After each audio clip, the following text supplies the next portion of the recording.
All right, hello everyone, and welcome to today's webinar, Paths to Freedom, Tracing Enslaved Ancestors to Emancipation.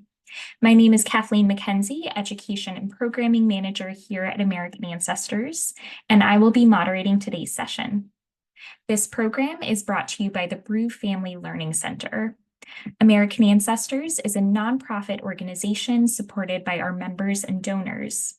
We provide resources and expertise in nearly all aspects of family history, and we're pleased to offer such programming for our members and friends around the world. Our presenter today is 10 Million Names volunteer manager Danielle Rose. Danielle holds a BA in history from the University of Florida and an MA in public history from Northeastern University. While at Northeastern, she specialized in digital humanities, oral history, and community engagement. As a public historian, Danielle's work focuses on bringing to light the stories of lesser-known individuals and historical events. Prior to joining American Ancestors, she worked as a digital history intern at the National Parks of Boston, where she researched the lives of Black patriots of the Revolutionary War, specifically those who served during the Siege of Boston. She also previously worked as a museum educator in Miami, Florida. Now, most famously, people used the Underground Railroad to escape the bonds of slavery, but other enslaved people turned to legal channels through freedom suits or paid for self-manumission. In this session today, Danielle will discuss the many invaluable collections of historical records that provide accounts, sometimes firsthand, of formerly enslaved individuals. Danielle will also provide case studies that demonstrate how to trace an individual's path to freedom and discuss the work of the 10 Million Names Project. At any point during today's presentation, please feel free to type your questions into the Q&A panel found at the bottom of your screen. We'll address as many as we can at the end. There's also an optional syllabus available for purchase that accompanies today's webinar, and your purchase helps support us in providing this and other free webinars. This presentation is also being recorded for later viewing on our website and our YouTube channel. So if you missed something on today's first listen, don't worry, you can always go back and review the presentation later. All right, so without further ado, I'll turn things over to Danielle. Thank you, Kathleen, and thank you everyone joining us for this afternoon. In March 1849, an enslaved man named Henry Brown climbed into a wooden box and, with the help from a few friends, shipped himself from Richmond, Virginia to Philadelphia, Pennsylvania to escape slavery. He traveled almost 27 hours with only a small portion of water and biscuits, but arrived safely. The image on the screen depicts his emergence from the shipping box to members of the Vigilance Committee in Philadelphia. Henry Brown's story is just one example of the great lengths many enslaved people took to achieve freedom. Today, I will discuss the various ways enslaved ancestors gained their freedom prior to 1865, as well as various strategies and tips when conducting this research. There are four main ways enslaved people gained emancipation. The first was by manumission, which is defined as the legal release from enslavement or servitude. This was granted by the enslaver, sometimes after long years of service. The second involves freedom suits. Some enslaved people challenged their enslavement by filing lawsuits. They often filed a freedom suit based on one of several claims. One, they were the child of a mother who was free, and this was because enslavement status often passed down through the mother in many states. Two, they had previously resided in or been brought to a free state. Or three, they had previously been promised freedom by an enslaver. Freedom suits had varying levels of success depending on the state. The third was by purchasing their own freedom. Some enslaved individuals earned enough money to do so, and this was more common in urban areas where enslaved people could be hired out and receive small wages for their specialized skills. In some cases, emancipated individuals later purchased the freedom of their family members as well. And lastly, and more commonly known, enslaved individuals escaped using the Underground Railroad. This was a network of people, secret routes, and safe houses that aided freedom seekers on their journey. Although known more for its land routes, the Underground Railroad also included a maritime dimension that acted as both a source for spreading information and routes for escape. This map shows the various routes of the Underground Railroad. You can see that many routes lead to free states in the northern United States and Canada. However, it's important to note that some freedom seekers also traveled to and settled in Western US territories, Indian territories, the Caribbean, and Mexico. Now, there are different methods and routes an enslaved person could have taken to gain freedom. One way to help determine which route your ancestor may have taken is by considering the local history of where they were enslaved. It's important to consider physical geography because it can help in understanding the routes freedom seekers used to escape. Think about border states, coastal communities, and port cities. There was often a lot of in these locations. Philadelphia, for example, played a large role in the Underground Railroad because it is right above the Mason-Dixon line. It also had one of the largest ports in the country, so freedom seekers arrived by both land and sea. Political geography is also important to consider because it can help in understanding where freedom seekers later settled. New Bedford, Massachusetts, for example, had a fairly diverse population and had a persistent need for labor, so it was considered a safe haven for many freedom seekers. Slave laws can also influence the records you should consult in your research. For instance, Missouri had a law from 1824 that said any person held in wrongful servitude could sue for freedom. Many enslaved people actually filed freedom suits due to this law. Another example is Virginia's 1806 law that required newly freed people to leave the state within 1 year of emancipation. So if we wanted to track the movements of a newly emancipated individual, we know to consider looking for them in neighboring states. In this next section, I'll talk about the different records that we should consider while researching enslaved individuals who pursued their freedom. So I've separated the records into two categories. The first list includes records that document legal emancipation, which are manumissions, freedom suits, and self-purchases. And then the second list includes records that can help us trace the movements of freedom seekers who escaped. I'll begin with the legal emancipation records. So wills and probate records often include manumissions. An enslaver might have written that their enslaved person would be granted their freedom upon their death. There were sometimes conditional, so an enslaver might have said that the enslaved person would receive their on good behavior or when they turned a certain age. I have seen some instances where enslavers left a small amount of money or personal belongings, such as home goods or clothing, for the newly emancipated person, but that was not always the case. Probate records are generally held at the county level, although there are some exceptions. So Rhode Island, for instance, keeps their probate records at the town level. These records can be found on all major genealogy sites, including American Ancestors, Family Search, and Ancestry. Any transaction involving enslaved people could have been recorded as a deed in property records. So you might find bills of sales for those who purchased their own freedom, transactions related to probate and wills, and manumissions in probate and property records. And Family Search is one of the best resources for these records. Petitions or freedom suits, bills of sale, and manumissions can also be found in court files. Depending on the case, you can find court records organized on the town, county, or state level, and you can locate them on American Ancestors, Family Search, and Ancestry. You can also find documents relating to emancipation in an enslaver's family papers.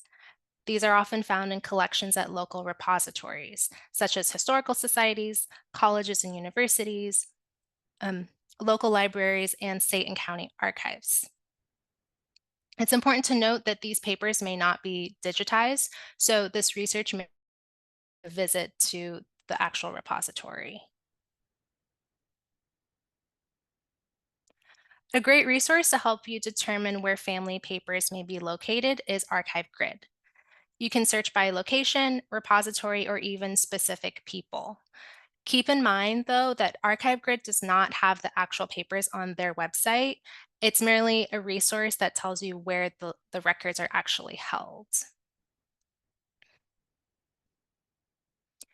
American Ancestors also has manuscripts and family papers in our library. Some are digitized, and you can access those at digital.americanancestors.org. An example of a really interesting document is this manumission of an enslaved person named Cuff, who resided in Lincoln, Massachusetts. He was enslaved by a man named John Hoare and became emancipated on May 28th, 1776. So you never know what documents you might find in the collections at a local repository. So definitely take the time to look through their website and their finding aids to determine if they have anything that will be helpful in your research. Several institutions and independent researchers have compiled collections of records related to emancipation for specific locations. So, one example is the Virginia Untold Project through the Library of Virginia, which aims to compile pre 1867 records of enslaved and free Black Virginians. You can see that they have a few sub collections, such as cohabitation registers and church records. An example of another subcollection is this one called Deeds of Emancipation. It includes over 1,400 items that provide the name of the enslaver and enslaved persons. So, this is just one of many projects and collections that are available for your use.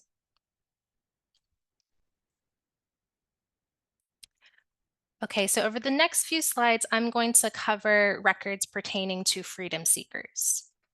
Enslavers often placed ads in newspapers to help locate and recover enslaved individuals who escaped.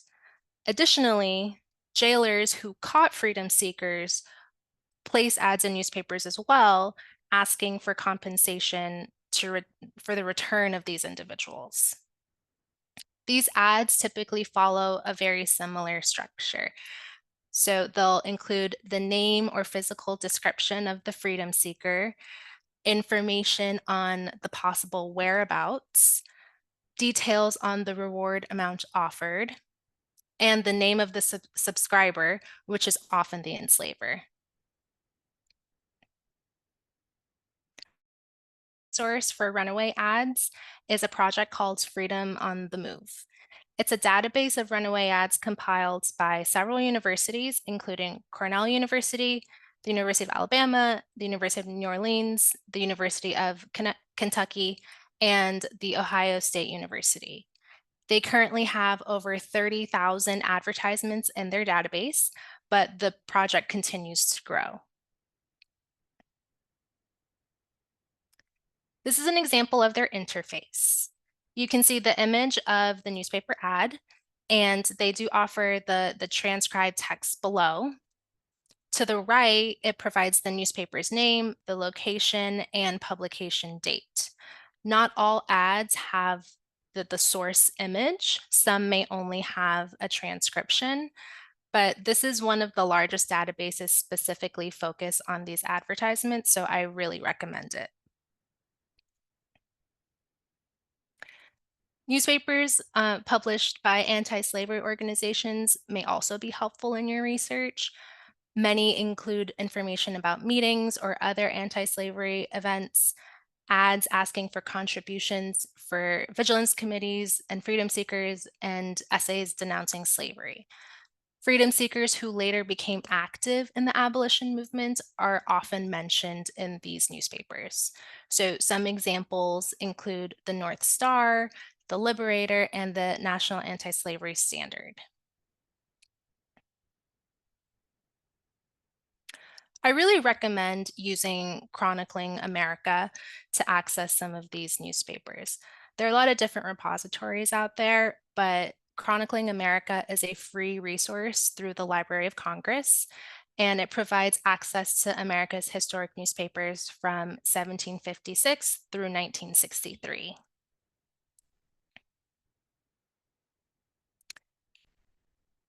Records of abolitionist groups are also a great resource. Um, Abolitionists formed organizations to aid their movement, and many were also involved in vigilance committees, which assisted freedom seekers on the Underground Railroad. These records from these groups often name freedom seekers, and you might want to consider looking at account books, journals, and letters written by committee members and meeting minutes. So this is a page from the account book kept by Francis Jackson. He was the treasurer of the Boston Vigilance Committee. It lists the expenses made by various members who aided freedom seekers. You can see a few entries mention clothing and furniture. Others reference boarding freedom seekers in their homes. I've also seen instances where members paid for freedom seekers' passage or ticket to other safe locations. So this information is really helpful in determining where some people stayed before moving on to another location. First-hand accounts are another great resource because they provide powerful details of an individual's lived experience. These can include written works like memoirs, interviews, and even personal letters and diaries. Similar to family papers, they can be found in the special collections at colleges and universities, local historical societies, libraries, and archives. William Still's book of the Underground Railroad includes a lot of accounts from freedom seekers. Still was a conductor of the Underground Railroad and member of the Vigilance Committee in Philadelphia. So he was very active in this movement. He aided at least 600 freedom seekers and kept records of those who told him of their experiences. In 1872, he published this book to document their stories. And the last set of records I'll discuss today are mariner records. These can be very useful if you're researching freedom seekers who settled specifically in port cities.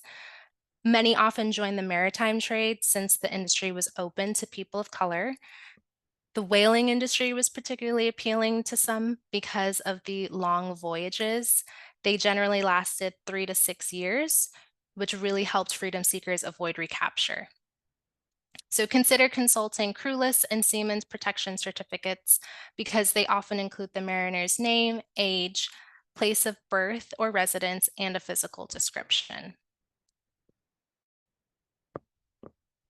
And this is an example of a seamen's protection certificate. This crew member gave their birthplace and residence as Fredericksburg, Virginia.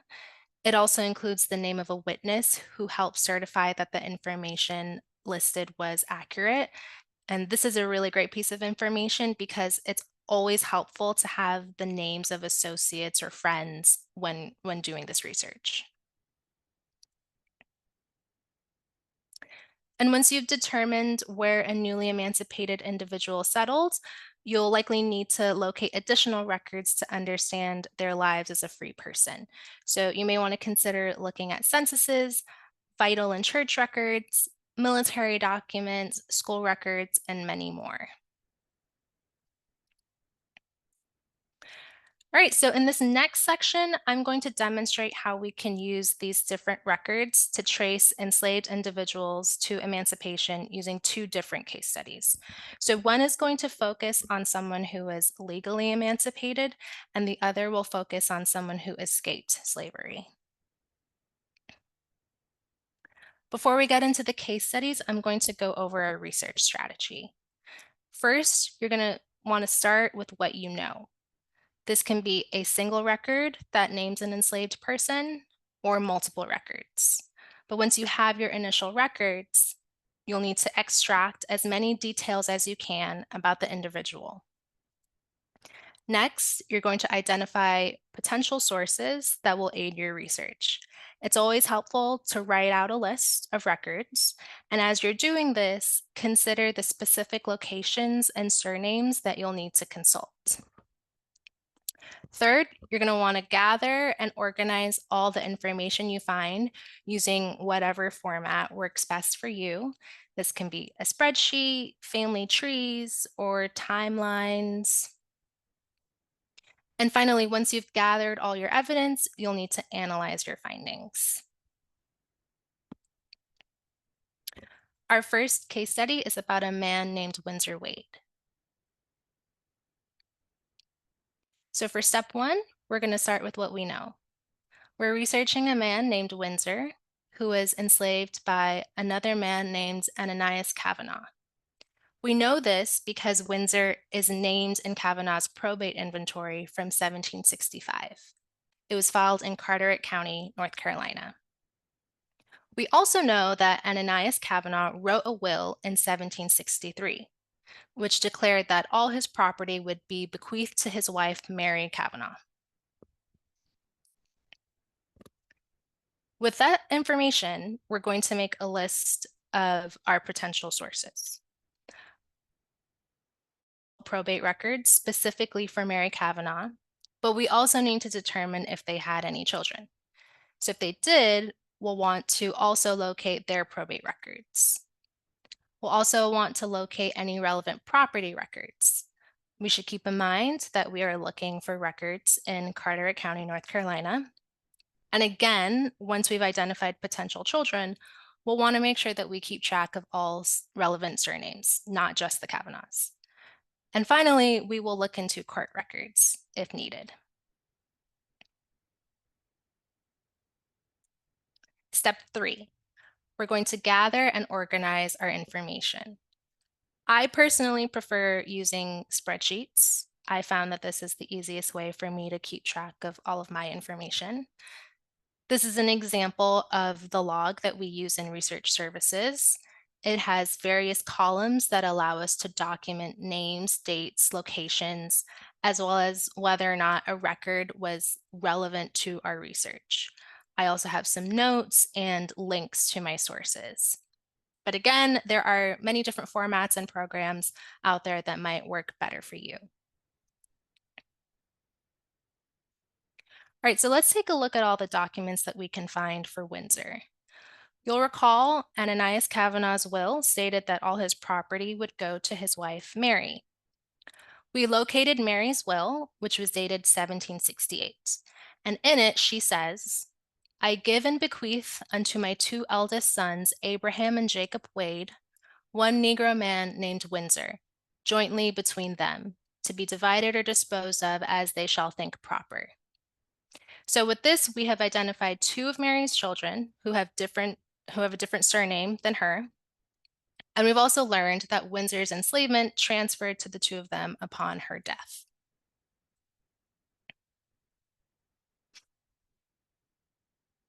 Next, we're going to look for both Jacob and Abraham Wade. We first found Jacob Wade's probate inventory, which was dated 1777. No enslaved individuals were mentioned in this inventory. However, Jacob's brother Abraham was named the executor, which helps us confirm that we're looking at a document for the correct Jacob Wade.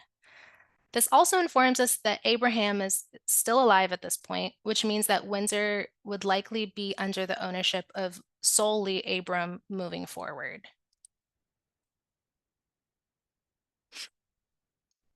Next, we located Abraham Wade's probate inventory, which was dated 1802.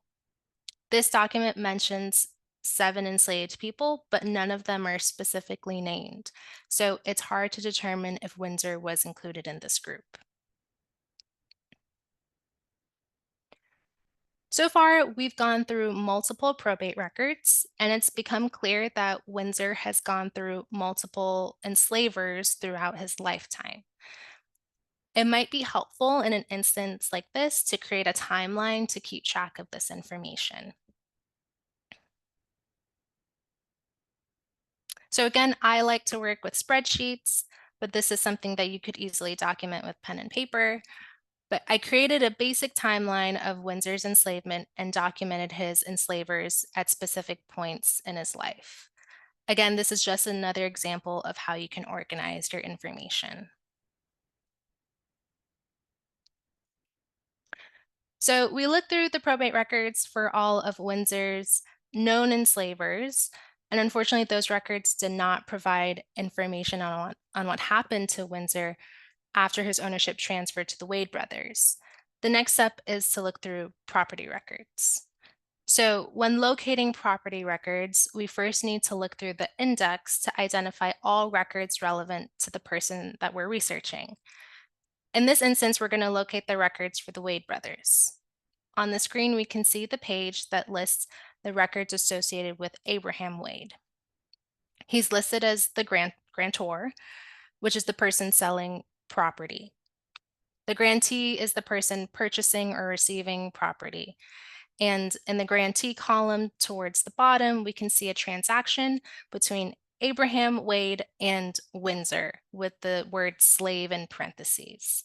So this looks very promising. So we're going to make note of the book and page number in the columns on the right so that we can locate the actual record. This is the full record, and we can see that it's a manumission for Windsor. It states, in consideration of the long and services I have received for a series of years from Windsor, a Negro man, and considering that he has a family to provide for, I do by thee present, emancipate, liberate, and discharge the said Windsor, and invest him with all the liberties and immunities of a man freeborn. The date is April 23rd, 1801, the year before Abraham Wade's 1802 probate. So this confirms that Windsor gained his freedom prior to Abraham's death, and he was not one of the 7 enslaved people in the probate inventory. Now that we've identified how Windsor gained his freedom, the natural next step is to try to locate him as a free person of color. There was a Windsor Wade enumerated in the 1810 census in Carteret County, North Carolina. This was the only man of color named Windsor that we could find in Carteret County. Early census records do not provide detailed information on individuals, especially those of color, but this last column indicates that there were 5 people of color living within this household, including the head of the household. The manumission mentioned Windsor having family members, so it's likely that they were the remaining 4 members in the household. Windsor also wrote his own will on November 28th, 1815, and he named his wife Mary, 2 daughters, one whose name was illegible and another named Nancy. And he also mentioned a son named Kavanaugh. So it's difficult to confirm, but it's possible that these were the other 4 members of the household in the 1810 census.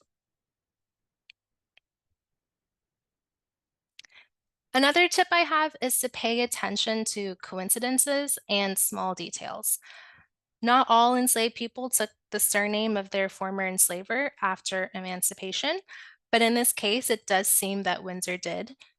It's also very interesting that Windsor's son was named Kavanaugh, which resembles the Kavanaugh's surname of Windsor's former enslaver.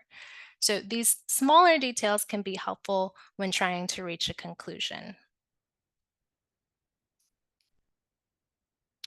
All right, now that we've gathered as many documents as we can, we now need to analyze our findings. We determined how Windsor became emancipated. So now the question that remains is whether Windsor Wade is the same person that was manumitted by Abraham Wade. During this final step, we need to consider all our evidence. The key documents here are the 1801 manumission that mentioned Windsor's family members, the 1810 census with a man of color named Windsor using the Wade surname, and the 1815 will that names a wife and several children, including a son named Kavanaugh. Given all this evidence, it is very likely that Windsor Wade is the same man that was formerly enslaved by the Kavanaugh and Wade families of Carteret County, North Carolina. Moving on to our next case study, which will focus on a freedom seeker named Sophia Gray and her children. Again, we're going to start with what we know.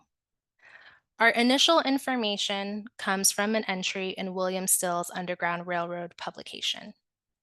He wrote about a woman named Sophia Gray, who was about 33 years old, and her two children named Henry and Mary, who were between 12 and 14 years old. The three arrived in Philadelphia, Pennsylvania on the 4th of July, 1856. They traveled from Portsmouth, Virginia, aboard a schooner with about 10 other freedom seekers. William Still wrote that Sophia and her children were sent to New Bedford, Massachusetts. Mary was later sent to Boston, Massachusetts to attend school, and she lived with a couple by the name of Mr. and Mrs. Hillard, and he mentioned an unnamed fugitive aunt who also lived in Boston with the Hillards. Based on all this information, we're going to create our list of potential sources. We're going to locate the records of various vigilance committees in Philadelphia, New York, and Boston.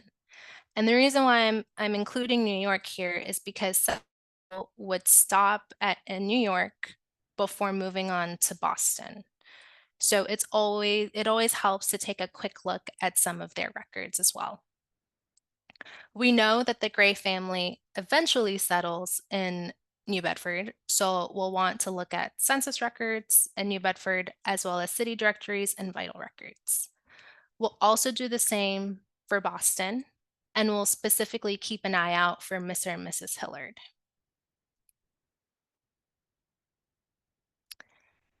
When doing this research, it can be helpful to expand your search by using what genealogists call the FAN method. FAN stands for family, associates, and neighbors. In this case, we already have the names of a few associates, which are Mr. and Mrs. Hillard. Hopefully, we will be able to identify the name of the aunt that William Still mentioned, which will give us another family member to look into. Step 3. Again, we're going to gather our information and keep it organized. This case is a great example of why I prefer using spreadsheets when I research. We're going to be researching multiple people, Sophia and her two children. But we also know of a few additional people that we plan to research. However, there could be many more individuals that we'll need to look into. So this case has the potential to get large very quickly. So to keep myself organized, I've decided to create separate tabs for each person. And every record that I find specific to that person will go on their tab. In the red box, you can see that I'm starting with 3 tabs for Sophia, Henry, and Mary, but I can always add more as I identify relevant people throughout the process. All right, so let's dive into the records. Because Sophia and her children first arrived in Philadelphia, we'll need to locate the records of the local vigilance committee. Here we have a journal that was kept by William Still while he worked as a conductor of the Underground Railroad. It's located at the Historical Society of Pennsylvania. The image of the original record is a little difficult to read, but a transcript describes the arrival of Sophia, her children, and the rest of the group from Virginia. So this record doesn't really provide any new information, but it's still good to confirm what we already know. Next, we'll move on to records in New York. Sidney Howard Gay was the editor of a newspaper called the National Anti-Slavery Standard, and he was heavily involved in the Underground Railroad. He kept a journal of the freedom seekers he encountered in a book he called The Record of Fugitives. In it, he mentioned Sophia Gray and her children. We get a little more information about her former enslaver and her life in Virginia. But in the last sentence of the entry, he mentions that she has a sister-in-law who was a freedom seeker that he met named Phyllis Galt. Phyllis Galt has her own entry in Gay's Record of Fugitives. He wrote that she arrived in New York from Philadelphia, but was originally from Norfolk, Virginia, which is actually right across the river from Portsmouth, which is where Sophia was from.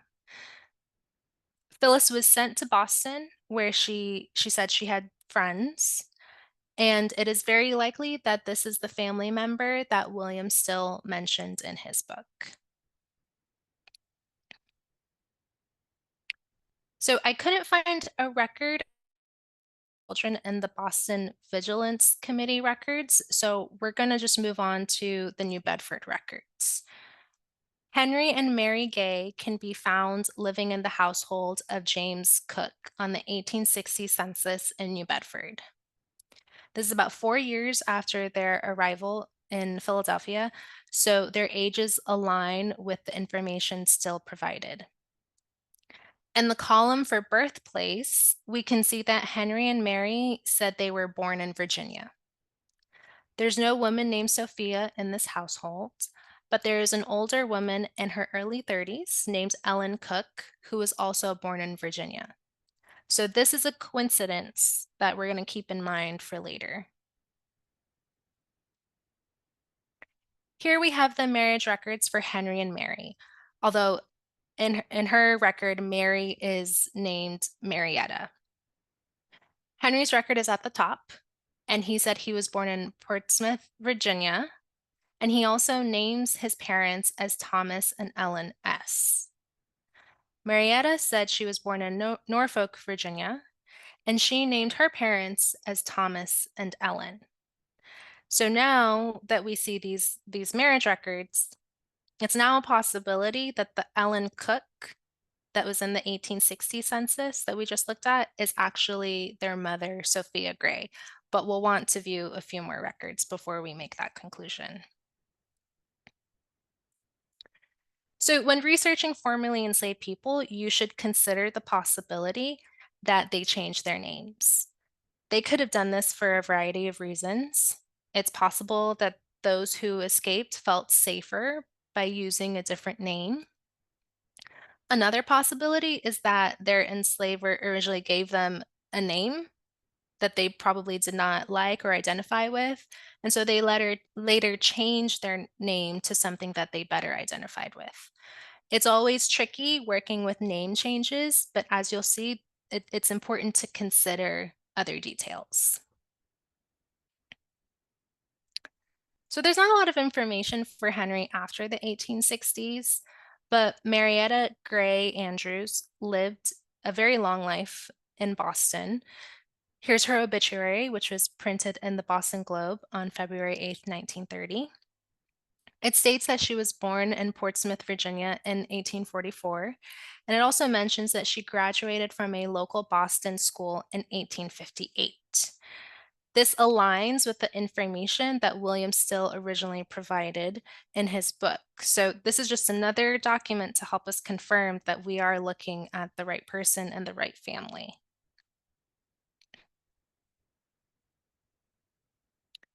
So we've looked at a few records for Henry and Mary, but we're going to return our focus to Ellen Cook to determine if she is actually their mother. So in the 1865 Massachusetts State Census, we have Ellen S. Cook living with her husband, James Cook, and her birthplace is listed as Virginia. There's also a 1-year-old living in the household named Florence E. Cook. She is likely the daughter of James and Ellen. And what we find with Florence's birth record is that she is indeed their daughter. She was born on October 18th, 1863 in New Bedford, and her parents are named James and Ellen Cook. But underneath Ellen's name is her maiden name, which is listed as Galt. You may recall we previously identified Sophia Gray's sister-in-law, Phyllis, who also had the Galt surname. The final record that we have for Ellen S. Cook is her death record from 1869. It's a little difficult to read, and I had to split the image in half in order to fit it on the screen, but it lists her birthplace as Norfolk, Virginia, and it says that her father's name was Gabriel Galt and her mother's name was Elizabeth. So her parents were also born in Virginia. So at this point, it seems very likely that Ellen Cook is Sophia Gray, but it's important to make sure that we cover all our bases. So we're going to look at one final record. You'll recall that both Mary Gray and Phyllis Galt were associated with the Hillard couple living in Boston. This is the household of George and Susan Hillard in the 1867. In their household is a woman named Florence Galt.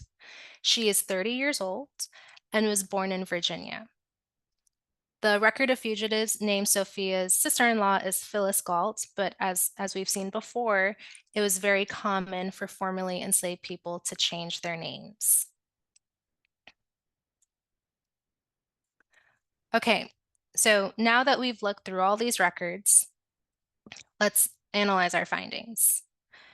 The biggest question is whether Ellen Cook is the same woman as Sophia Gray. So let's consider, excuse me, let's consider our evidence.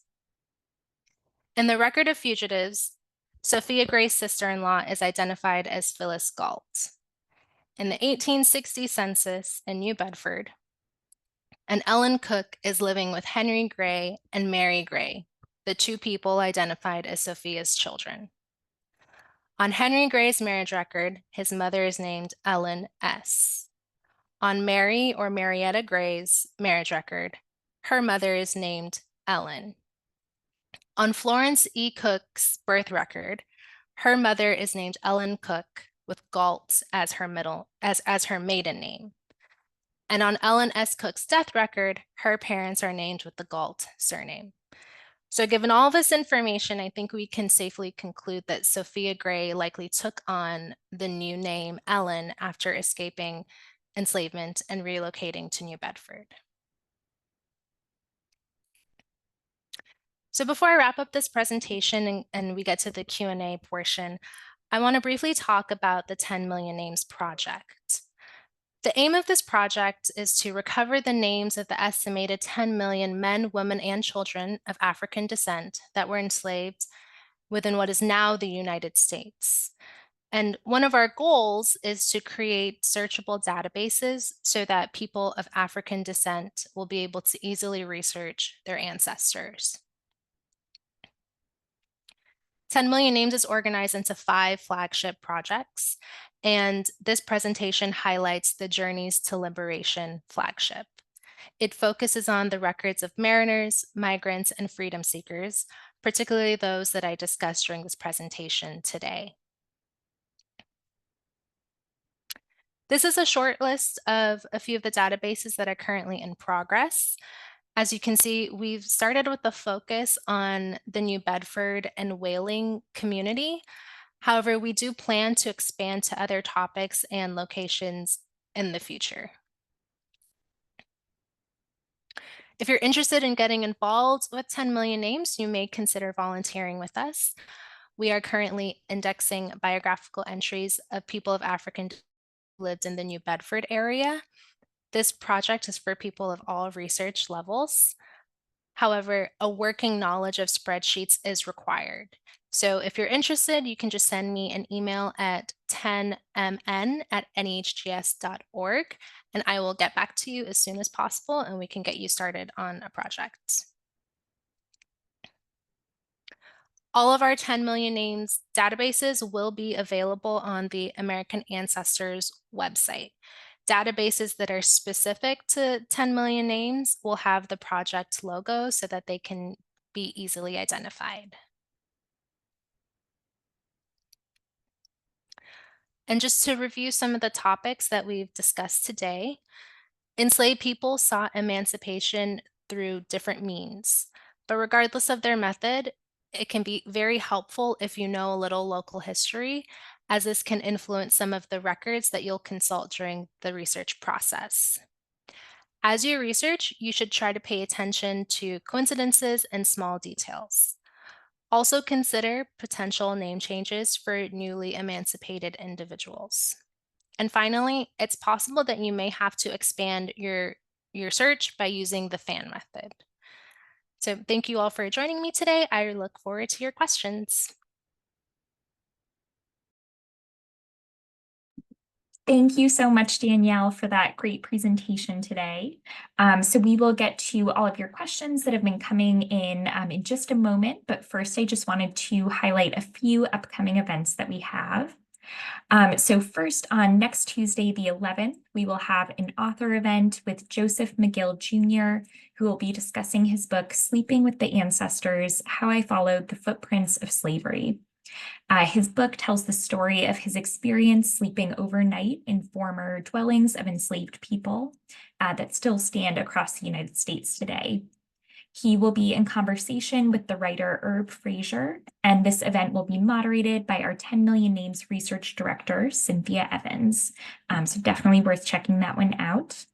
Then later on June 22nd, we'll be having the live Q&A of our Civil War research seminar on tracing Union and Confederate ancestors. So with this particular seminar, we're making all of the pre-recorded lectures and handouts available a week in advance, and then there will be an hour-and-a-half long live Q&A with the instructors on Saturday, June 22nd. And then finally, on June 24th, we're going to have another author event, this time with Matthew J. Davenport with his book, The Longest Minute: The Great San Francisco Earthquake and Fire of 1906. You can learn more about these and all of our upcoming events at americanancestors.org/events. All right, so now let's go ahead and turn to your questions. So let's see here. So first, Danielle, a question from someone who asks, are the manuscripts that you mentioned in the Virginia Library only about enslaved people in Virginia, or does it include records for enslaved people in other states as well? I believe the Virginia Untold project just focuses on Virginians. So they do have records of enslaved people, but I do believe they're also collecting records of free people of color in Virginia. Perfect. Thank you very much. And then another question here from someone who says, I understand that military pension records are also helpful. Where would you find these? So pension records for the Civil War, you will find at the National Archives. I will warn you that a lot of them are not yet digitized. So you may have to make a trip to view them in person, or you can ask them to scan them, I believe, but I somewhat feel that that might be a bit of a wait. So yes, the National Archives or NARA is probably your best bet for Civil War pensions. You, Danielle, and I know we had a research tour to Washington, D.C. In March, and we had a volunteer with us who was actually scanning some of the pension files for the 10 Million Names Project, which was really wonderful, but they're quite long, so it's going to be a long process to get all of those scanned, but great, thank you very much. Now let's see here, another question, will the 10 Million Names database be free?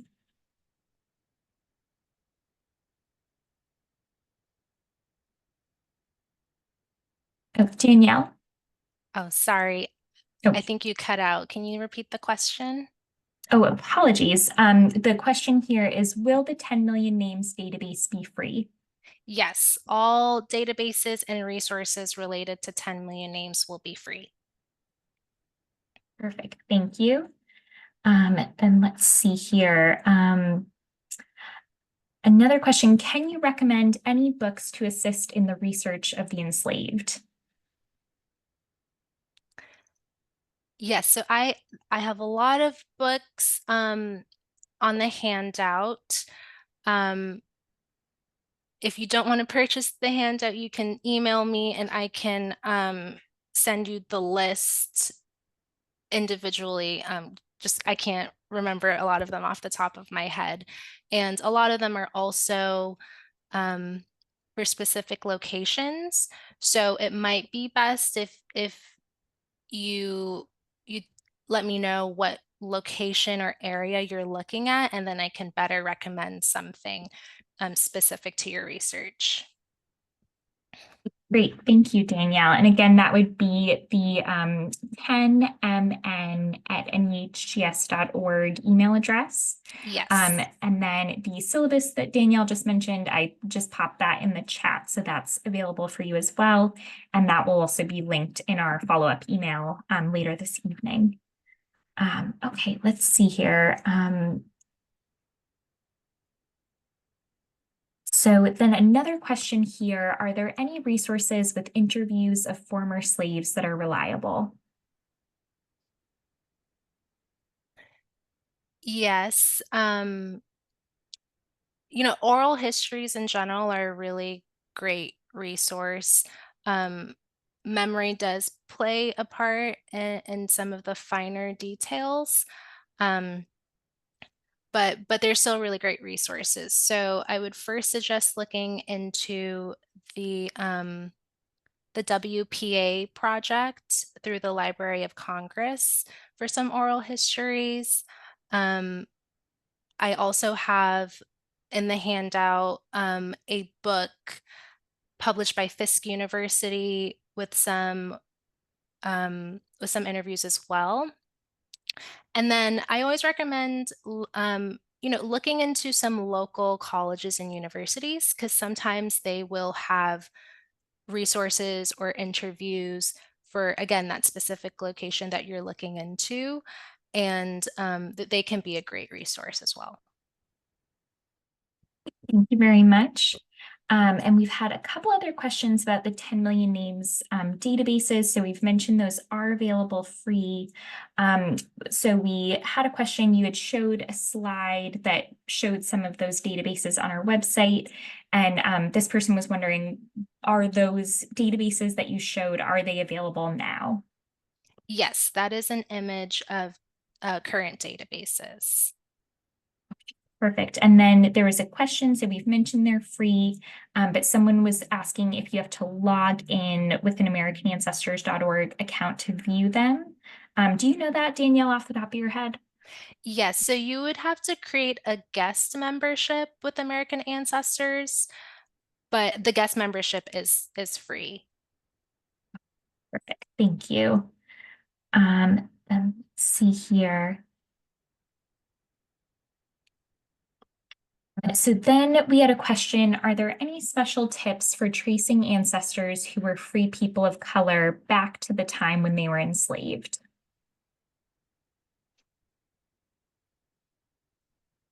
Yes, so that's actually more of the traditional approach with how we do genealogy. We typically start with present day people and just keep working our way backwards. Um, but some of the tips that I mentioned do still apply. So looking at specific like coincidences or minor details. Um, Census records are and city directories are really great resources, especially because when you're getting to the time period of enslavement, you might not be able to find vital records, which are birth, marriage, and death records, or church records for specific people. So census records are a really great way to look at free people of color and then also track their movements because they might move to different areas. Um, I would also recommend really paying attention to everyone in the household, not just the people who have the same surname. And we saw that in the second case study today. And then also pay attention to neighbors. Um, the fan method works really well. So you really want to keep track of all the people that your ancestors come in contact with.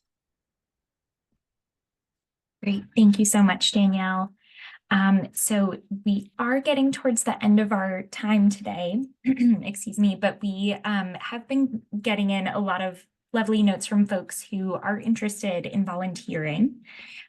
So I'm wondering, we have a few questions kind of wondering what your expectations are for the volunteers or kind of what volunteering looks like. And then again, what they should do if they're interested in volunteering. So if you could speak a little bit about that. Sure. So all of our volunteer projects can be done remotely. As I mentioned, you would need to have basic knowledge of spreadsheet work, because as I said, our projects are in support of creating databases, and the spreadsheets are how we create our databases.